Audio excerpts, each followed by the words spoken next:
안녕하세요. 크립토TV입니다.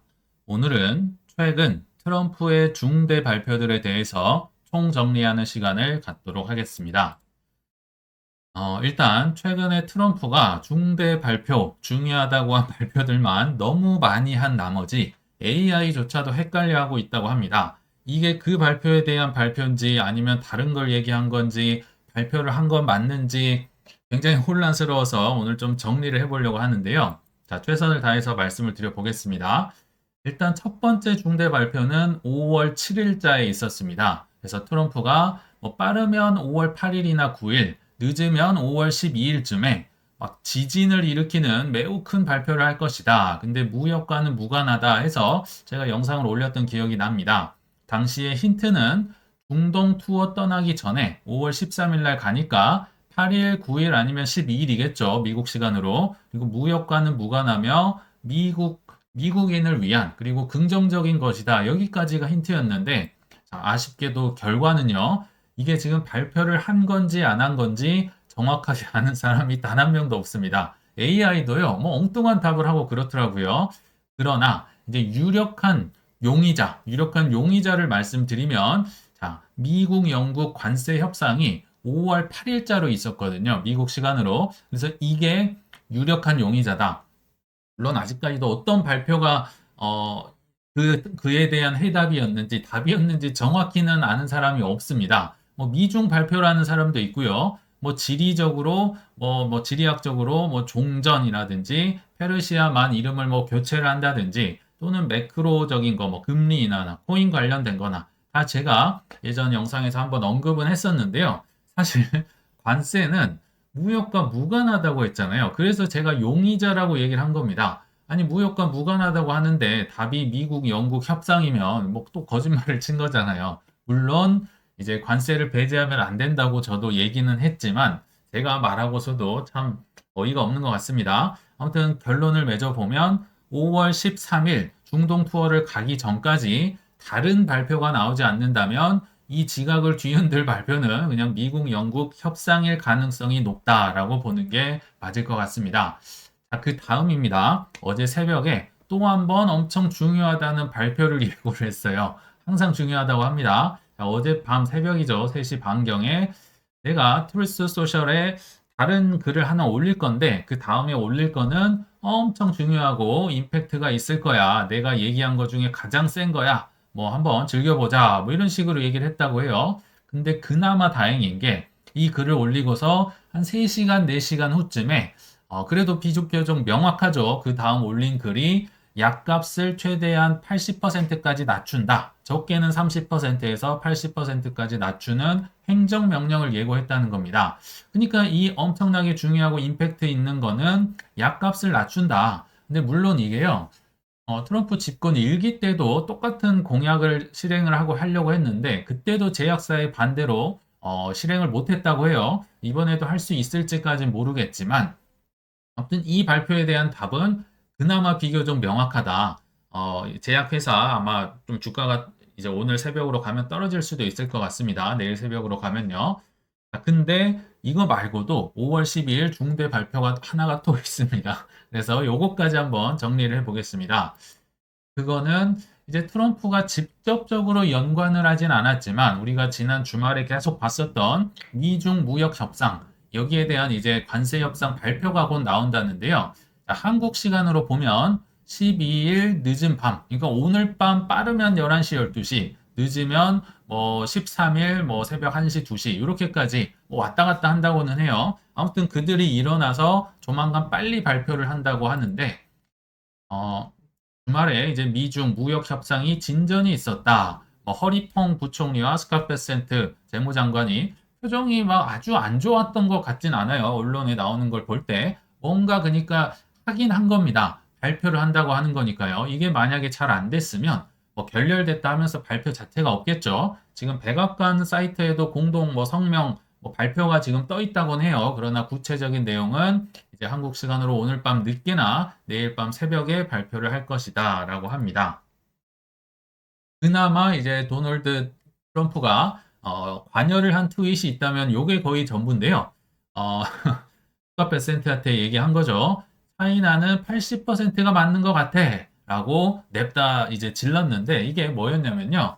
스콧 베센트한테 이제 뭔가 앵커리지 효과라고 하죠. 닻을 일단 내릴 때 일단 세게 불리면 세게 부르고 나면 그게 이제 뭐 앵커리지 이제 닷의 효과가 있다. 그래서 일단 80% 불러. 그리고 좀 깎아주는 척 하면서 뭔가 얻을 거 있으면 얻어. 스콘 너 밀리면 알지. 이렇게 뭐 응원이라고 해야 될까요?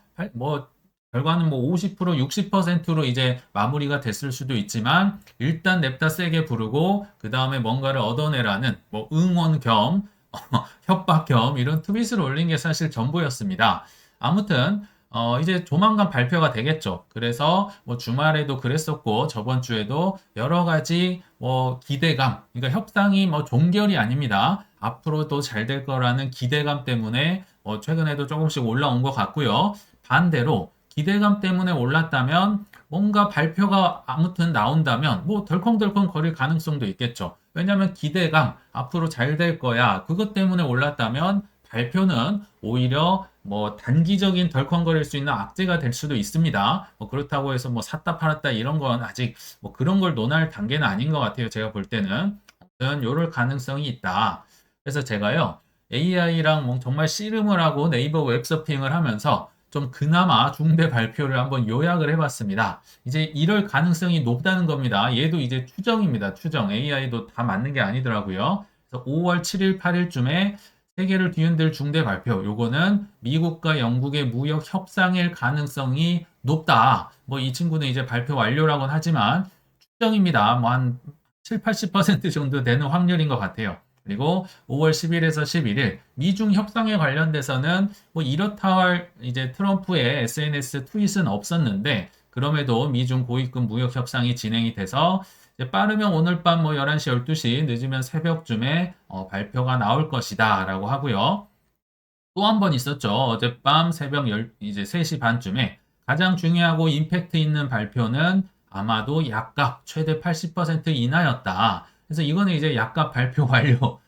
해당 트루스 소셜과 일치한다고 이제 이 친구도 추정입니다. 항상 자신감이 없어요. 트럼프가 워낙 왔다 갔다 하니까 이 친구들도 확신은 안 하더라. 그러나 뭐 이 중요한 발표는 이제 완료가 됐을 가능성이 있다. 그래서 이제 오늘 밤에 있을 미중 협상 발표, 그거가 이제 하나의 또 관전 포인트가 아닐까. 그리고 그 다음으로는요, 이제 뭐 CPI다, 뭐 여러 가지 또 발표가 조만간 뭐 2, 3일 내로 있을 거니까, 뭐 그거는 나중에 또 기회가 되면 말씀을 드리도록 하겠습니다. 자, 그래서 중대 발표는 여기까지 알아봤고요. 사실 더 중요한 얘기가 있죠. 우리는 돈을 벌기 위해서 지금 투자를 하고 있는데요. 저희 채널에서 거의 뭐 캠페인처럼 말보다는 행동을 봐라 이렇게 자꾸 얘기를 하죠. 근데 누구의 말, 특히 누구의 행동을 봐요. 그리고 봐도 힘들던데요. 이런 이제 힘들 때요. 그래서 어떤 데에 집중을 해야 되고 어떤 사람은 걸러야 되는지를 제가 한번 말씀을 드려보겠습니다. 자, 최근 나왔던 기사입니다. 이더리움 추가 급등 가능성이 있다. 뭐 고마운 얘기긴 한데 자, 누가 했는 거 봤더니 굉장히 제가 유용하게 써먹고 있는 인간 지표 두 분이 있다고 했었죠. 아더 헤이즈와 피터 브렌트인데요. 뭐 전설의 트레이더라고 하지만 자, 이분이 이례적으로 긍정적인 발언을 했다고 합니다. 아시겠지만 피터 브렌트는요. 뭐 거의 5년, 6년간을 이더리움은 쓰레기다. 뭐 가치 없다. 솔라나가 차라리 낫다. 그냥 아예 뭐 쓰레기로 정말 생각을 하더라고요. 뭐 느리고 뭐 뒤처졌고 비싸고 막 이런 얘기를 많이 하고요. 그래서 제가 한 2주 전쯤에 이런 영상을 올렸던 것 같아요. 이더리움이 한 210만 원이 업비트에서 깨졌던 적이 있었습니다. 한 209만 원 됐을까요? 그때 즈음해가지고 피터 브렌트가 85만 원 간다. 뭐 얘기를 했었어요. 더 떨어진다. 뭐 완전 반대로 갔었죠. 이분이 얘기를 한 이후로 정말 수직 상승을 했던 것 같고요. 근데 만약에 이분이 정말 전설의 트레이더다. 50년 넘게 살아남았으면 일단 실력이 있다는 거잖아요. 0.1%의 이분이 만약 들어간다면 그 비결은 예측에 있는 게 아니라요. 대응에 있습니다. 이런 분들은 트레이더기 때문에 이게 사실 맞는 거예요. 떨어지면 더 떨어진다. 오르면 더 오른다 하다가 이제 순간적으로 방향을 팍팍 틀면서 손절하고 익절하고 이게 기가 막힌 분들이니까 이분의 말을 들으시면 안 된다. 이분 뭐 아더에이즈는 뭐 티셔츠 팔아서 돈 벌고 이분은 대응을 잘해서 돈 벌고 하는 거기 때문에 이분들은 좀 인간 지표로 활용을 하셔야 된다. 뭐 똑같이 따라 하시면 안 된다 말씀을 드렸고요. 또 갤럭시 디지털이라는 무시할 수 없는 크립토 기업이 있습니다. 거의 한 10조 원 정도를 굴리는 엄청난 기업이에요. 크립토 기업 중에서. 그리고 제 기억에 이제 한 이틀, 한 4일 정도 남은 것 같습니다. 5월 16일쯤에 나스닥에 IPO를 할 정도로 굉장히 영향력 있는 기업인데요. 자, 이 기업마저도 굉장히 우리 4월 달 힘들었었잖아요. 관세 전쟁의 거의 하이라이트였는데 그 구간에서 이더리움을 무려 몇 개를 던졌냐면요. 자, 4월에만 코인베이스에서 판 것만 6만 1000개를 집어 던졌습니다. 이건 거의 정말 판 걸로 보입니다. 왜냐면 이거 팔고 나중에 뭐 솔라나를 샀다 뭐 이런 얘기가 들리더라고요. 자, 코인베이스에서만 거의 1천억 달러, 그러니까 한 1,400억 원 정도를 팔았고요. 자, 또 있습니다. 제가 이건 이제 AI 물어봐서 추정을 한 건데 역시 4월 달에 바이낸스에서만 판 게 약 5.4만 개. 요거 두 개 합치면 얼마입니까? 거의 한 12만 개 되는 거를요. 4월 달 그렇게 가격이 떨어졌을 때 팔았습니다. 반대로 이분이 팔자마자 뭐 30%막 이상 급등이 나왔다는 거죠. 그래서 이 뭐 해보면요. 이게 거의 한 3천억 원 정도 되는 겁니다. 설사 이더리움을 잘 팔고 바로 뭔가 솔라나나 다른 걸로 잘 갈아탔다고 해도요. 해당 기간에 이더리움보다 많이 오른 코인은 거의 없거든요. 솔라나도 뭐 반도 안 되고요. 상승률이. 야, 이렇게 큰 기업마저도 지금 굉장히 큰 단기적으로 지금 손해를 봤다는 거잖아요. 그래서 투자가 어려운 겁니다. 게다가 뭐 보셨겠지만 시즌 종료를 외치는 분들이 최근에 굉장히 많았었고요. 또 제가 여러 이제 유튜버들을 유튜브를 저도 많이 봅니다. 근데 강세 유튜버들도 좀 계시잖아요. 아무리 힘들어도 우린 갈 수 있다. 근데 이런 분들조차도 그들 입에서 저는 이 얘기가 나온 걸 보고 깜짝 놀랐습니다. 이더리움이 얼마쯤 가면 팔겠다는 얘기가 나오더라고요. 그만큼 이더리움이 최근에 많이 떨어졌구나. 저는 그래서 이거 조금 너무 심한데 그래서 저는 당연히 뭐 비트도 뭐 사고 다른 것 AI 코인도 사고 했지만 이더리움을 이제 많이 샀었고요. 그에 반대로 또 어떤 행동을 했냐면요.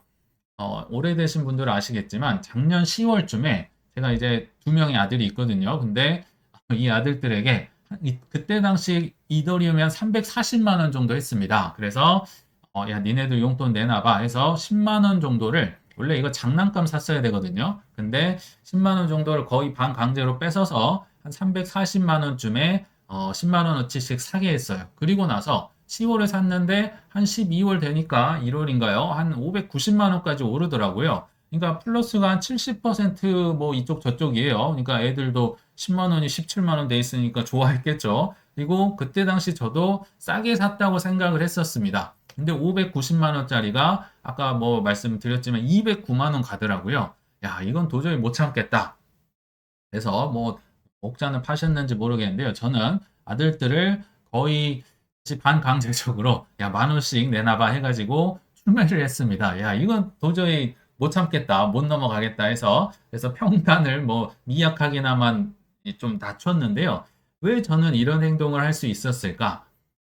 보면 막 다 시즌 끝났다 그러고 막 거의 뭐 3천억 원어치를 팔고 있고 뭐 이런 상황이잖아요.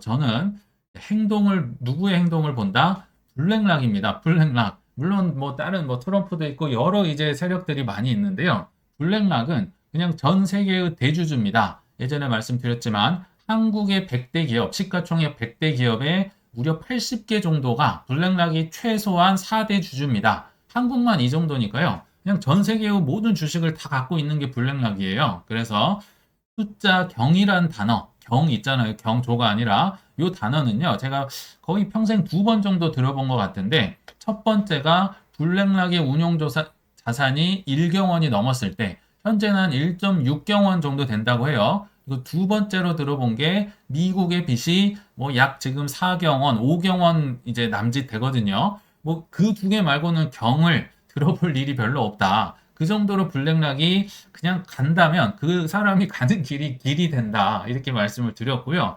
2월 6일에 제가 이 기사도 좀 보여드렸던 기억이 나는데, 블랙락의 이더리움 ETF 운용 자산이 그레이스케일을 제치고 세계 1위가 됐다더라. 여기 뭐 135만 개인가 있잖아요. 그레이스케일이 다 다져놨습니다. 가장 많이 이더리움, 비트코인 들고 있었는데 뭐 비트코인은 진작에 이제 추월이 됐고요. 이더리움조차도 이미 2월 달에 블랙락이 세계에서 가장 많이 들고 있어요. 행동으로 보여주고 있는 거죠. 그리고 1월 달에 다보스 포럼에서 레리 핑크가 분명히 어떤 얘기를 했습니까? RWA를 SEC 분들은 제발 빨리 승인해 주세요. 굉장히 강하게 압박을 했었죠. RWA의 대표 주자는 이더리움이고요. 뭐 여러 고속도로가 있겠지만, 그리고 3월, 4월 들어서도 어떤 기사가 있었습니까? 비들 펀드, 블랙락이 뭐 국채 튀김 파는 그 비들 펀드가 이제 전 세계 국채 시장 점유율의 41%를 점유하고 있다. 블랙락이 41% 이미 장악을 한 겁니다. 그리고 이 비들 펀드에서 쓰는 네트워크의 91%가 이더리움에서 돌아간다. 물론 뭐 아비트럼도 있고 솔라나도 최근에 추가가 되고 뭐 폴리건도 있고 여러 개가 있지만요. 이더리움이 91%입니다. 말입니까? 행동입니까? 행동. 블랙락의 행동. 블랙락의 말. 블랙락의 행동. 그리고 5월 12일 오늘 오전 영상에서도 아마 보셨겠지만 SEC에서 회의를 한다고 해요. 뭐 블랙락, 프랭클리 템플턴 뭐 여기저기 다 모여서 뭐 하더라?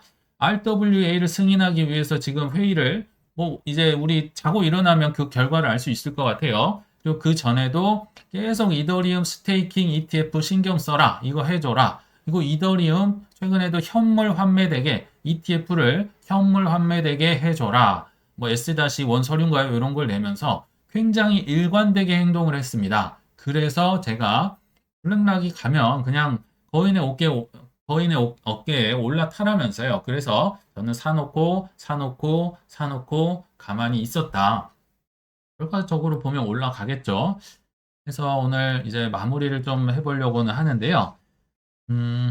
투자가 엄청나게 어렵습니다. 근데 문제는 투자 실력이요. 눈에 안 보입니다. 공부처럼 눈에 안 보여요. 그러니까 나도 좀 벌어보자. 굉장히 가벼운 마음으로 접근하시는 경우가 많은데요. 진짜 패가망신합니다. 차라리 안 하시는 게 나아요. 그래서 강세장 속에서도 전문가들조차 끝났다고 서울 정도로 가격을 떨궜다가 결국은 대중들이 이제는 안 들어오고는 못 버틸 정도로 크게 올린 다음에야 그들에게 팔면서 거품은 터질 겁니다. 그래서 이제는 오랜 구독자님들께 부탁 하나만 드리고 마무리를 하려 하는데요.